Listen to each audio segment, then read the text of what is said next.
Assalamualaikum semua, kembali lagi bersama saya Diana di Diana Reaction 90. Okey, hari ini saya nak berbagi lagi 5 pengetahuan saya yang semasa berada di Indonesia.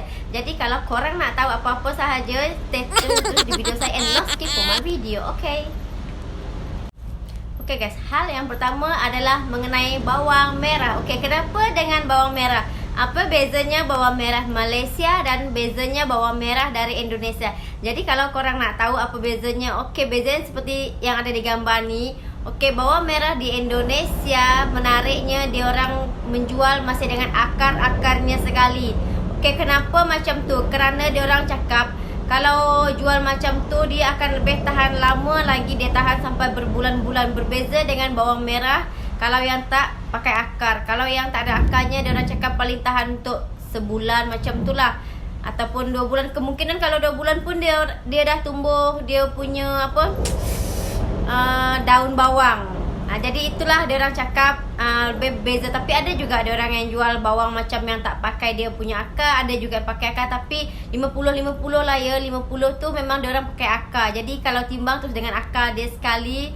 Tapi saya ingat awalnya tak rugi ke timbang dengan akar-akar sekali. Apalagi kadang-kadang harga bawang merah kan mahal. Tapi diorang cakap tak, diorang tak ada rasa rugi. Diorang cakap malah diorang rasa lebih nyaman macam tu kerana lebih tahan lama. Diorang cakap macam tu. Jadi itulah yang menurut saya unik ya. Kerana kita di sini, saya pun tak pernah tengok kalau di Malaysia jual dengan akar sekali. Jadi kalau di sana saya tengok jual dengan akar, jadi saya rasa macam menarik sangat. Jadi bagus juga kalau menurut saya ya, boleh tahan lama. Kerana kita suka barang-barang yang tahan lama. Okay guys, hal kedua yang menarik di Indonesia adalah itu kopi asli giling.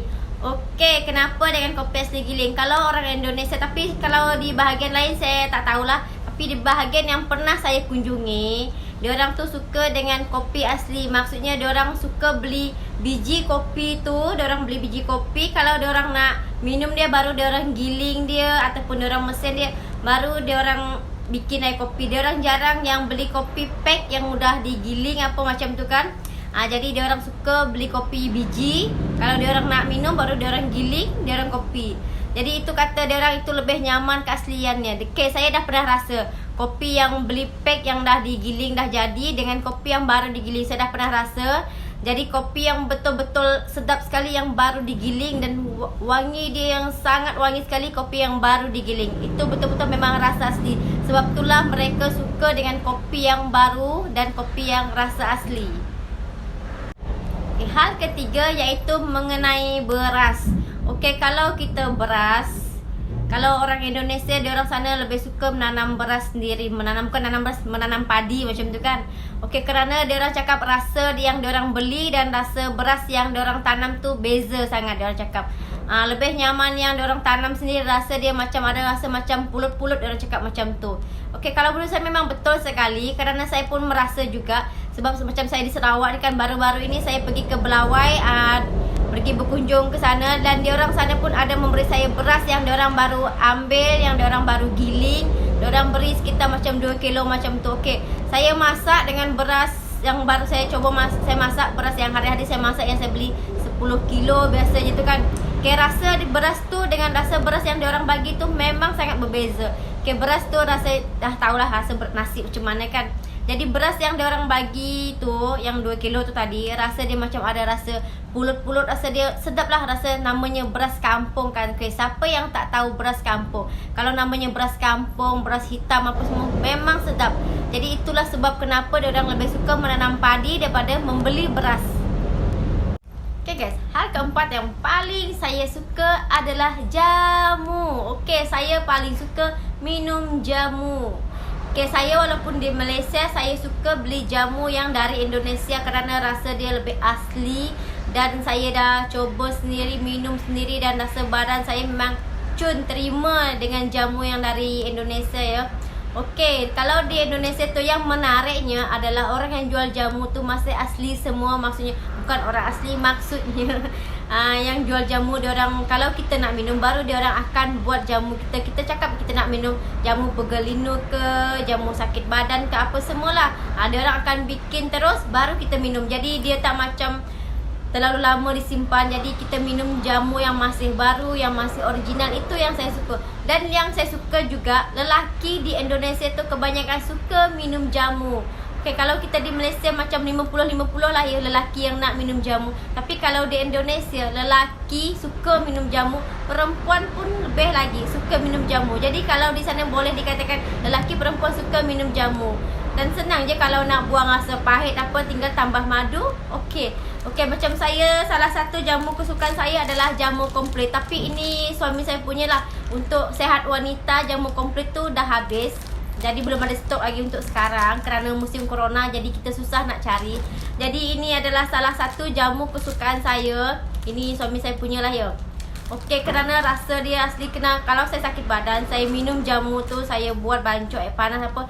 Jadi besok tu badan saya rasa sangat segar sekali. Itu kerana tu lah saya suka minum jamu. Dan apalagi waktu pergi ke Indonesia, ada jamu yang asli, baru dibuat apa semua. Memang sedap lah kalau menurut saya.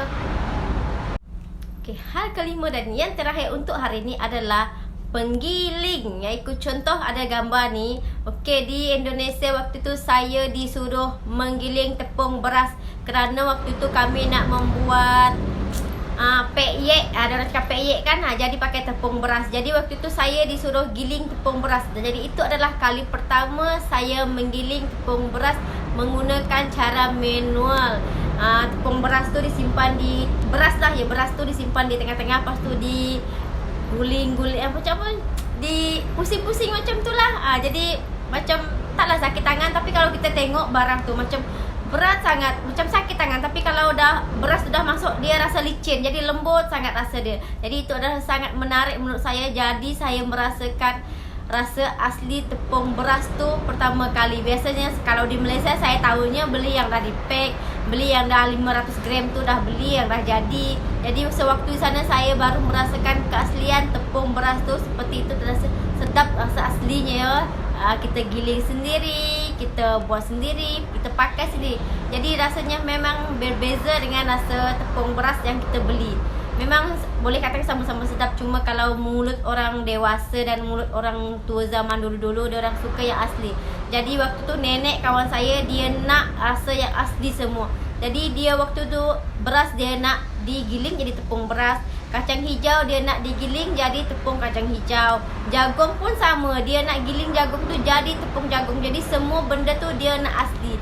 Jadi di sana saya pertama kali merasakan menggiling tepung beras, ternyata best juga. Tapi saya rasa kalau lama-lama memang boleh tahan lah tangan. Memang lama-lama ada otot lah tangan ni nanti semuanya. Okey, itulah hal menarik menurut saya di Indonesia. Okey guys, itulah 5 hal menarik yang saya bagikan untuk hari ini. Dan jangan lupa untuk like, share, komen dan subscribe channel saya kerana semua itu adalah free. Okey, bagi korang yang nak komen, kritik dan saran, korang boleh tinggalkan komen di kolom komentar saya. Okey, thank you for watching my video and Assalamualaikum semua, bye bye.